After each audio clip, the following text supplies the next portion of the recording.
So, good afternoon. Sorry, I was not integrated with the system here. So, my name is Diego Paez. I run a lab between ETH and the Swiss Paraplegic Center in Knoxville.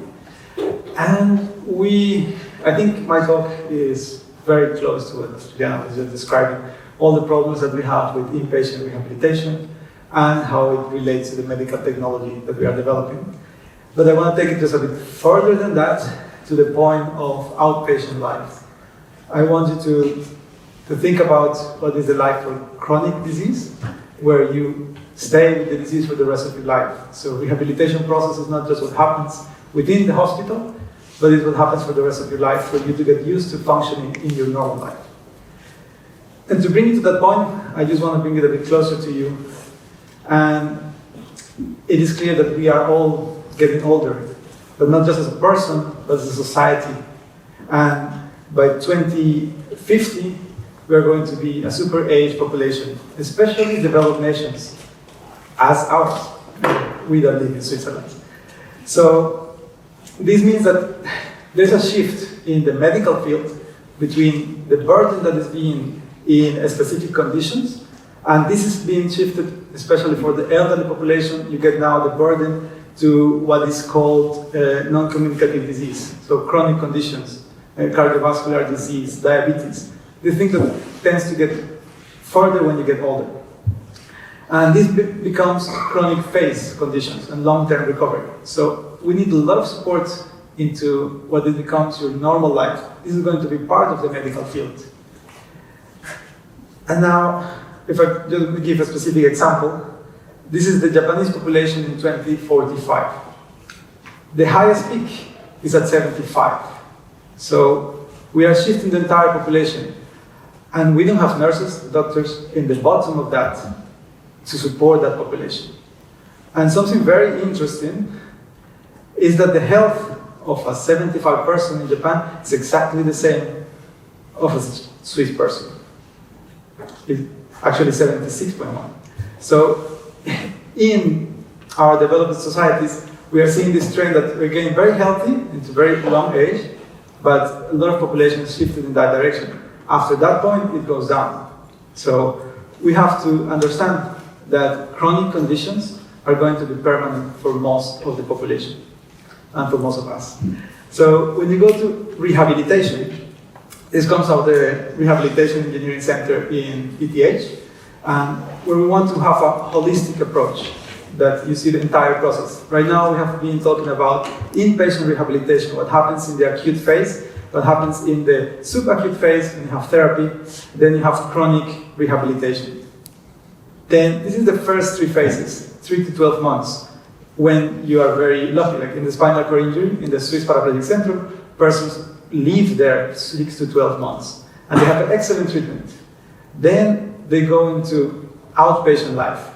And then you have still rehabilitation, reintegration, secondary health condition prevention. And these last for the rest of your life.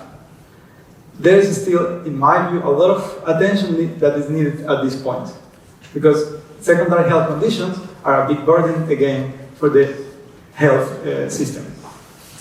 Now, I'll bring you a bit to a specific example, and it's what we work in our group, and is the spinal cord injury. I would assume most people understand what is a spinal cord injury. To some extent, you know that it's an injury that occurs to your back, the bone. So in the spinal cord, when you have a disruption, it affects your nerve, then you stop your sensory motor system. The interesting thing is that it could happen to anyone. So, and it happens yearly to over 500,000 people worldwide. And it goes to this process of inpatient rehabilitation. And we are getting very good at it, and it has been improving a lot. So there are magnificent tools that we have developed, and at each hospital they have been implemented and developed.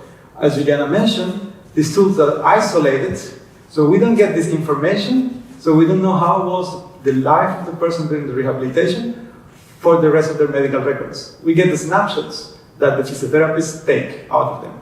So this is one big problem that I have also noticed with our group, our hospital, the other clinics that we work with. They all notice this problem. They all have to do manual work into writing down what the person did at that machine.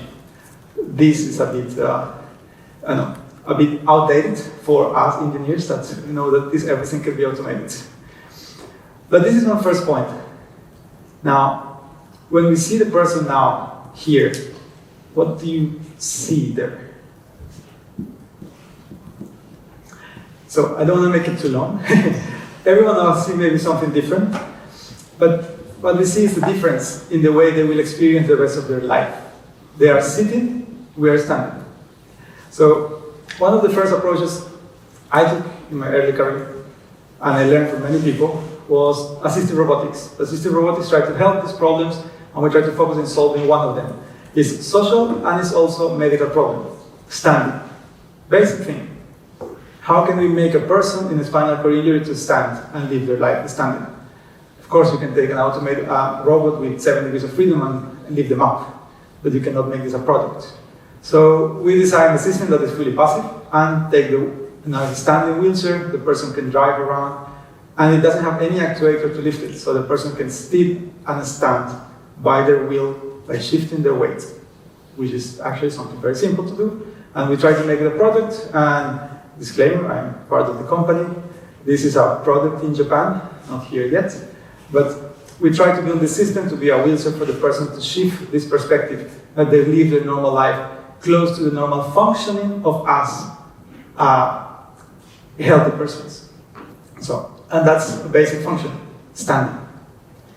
Now, when we go a bit more in detail into what is a spinal cord injury, what you see here, I'm not ask you specifically, but you see all the systems that are inside each of us. And a spinal cord injury would affect each and every one of them. So instead of cardiovascular function, it becomes cardiovascular disease, pulmonary infections, urinary tract infections, pressure injuries, sexual dysfunction. All of these functions turn to change, and it's individual. Each person is unique because the level of the injury affects your own distribution of your nervous system, affects how it behaves.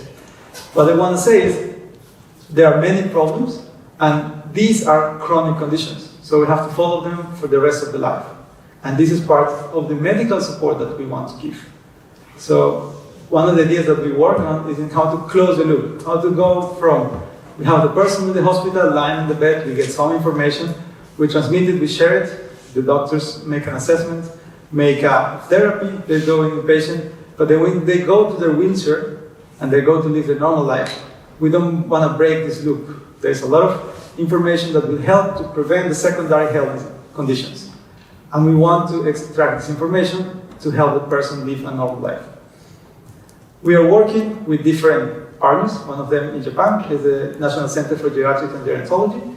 They also see the same problem for elderly population because they are left alone. Many of them, 50%, live still in a wheelchair also. So we have very similar problems that come together. There we are trying to go not from inpatient, go from inpatient to outpatient. Not just monitoring during the stay, but we are simulating in an environment, how is the normal life, and what information can we get for improving their daily life. So this comes to conclude what I wanted to show today. And within the whole loop, what I see still as a need is how to share the information, how to monitor the person. And here we have data science. We have AI to build models around the person. But this is possible and it's always done in isolated environments. Each robotic device, each assisted device, each unique clinical study yields one result, and the data is never shared. We don't have information that allows us to build larger models and larger understanding of what happens to the person. This is what we need for the outpatient life. This is what we need for the rehabilitation, for remote rehabilitation, and in general for long-term care. Thank you very much.